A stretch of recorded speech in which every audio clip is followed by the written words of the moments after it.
Bizi birinci жол повесткаға беріп тастаған, повесткаға қол қойды. 17-де бармасақ, пожалуйста, алып барып алады. Ешқандай ознакомление болмайды бұл жерде. Сіздер мыйзамды сақтағыла. Повестканы алдым. 17:00-ге барам дедім. Егер бармасақ, барам дедім. Бармасақ, Егерде мен 17:00-ге барбасам, анда принудительный порядка жасаңыз. Мен де юристмін. Мен де жақсы білемін. Ознакомлениеге де жазбаймын. Сен мага повестка бердің. Мына бүт бар. Албетте бұл өзіңөрдікі. Бізге көрсөтпөйсүңөр. Сен неге чыгарбайсыңар? Мен де юристмін да. Ошол үчүн мен жазбаймын. Мен повестканы азыр алдым. Эмнеге онда работа болсаңыз мына. мен ана барып туруп койгон. УКМКдан барып. Жоқ, ешқандай.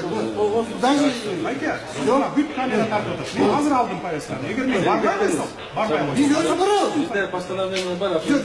Жоқ, кечирип коесуз, мына тергөөчүңүз турат. Siz ben durmayısınız. Повестканы азыр алдым. Мындай кылып, мындай кылып, эме провокация кылбагыла. Провокация Yok, кылбагыла. kılmayın siz. Siz yürüsünüz mü Cemil? Ben yürüyüş ben de сотрудник. Мына мен юристке тоқтап тұр. Мен жазбаймын.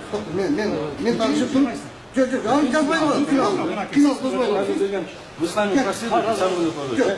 Жоқ, біз неге қойып тұр? Адвокаттың міндеті. Анда жоқ, анда қылмаған. Жоқ, мен адвокат жоқ боламын.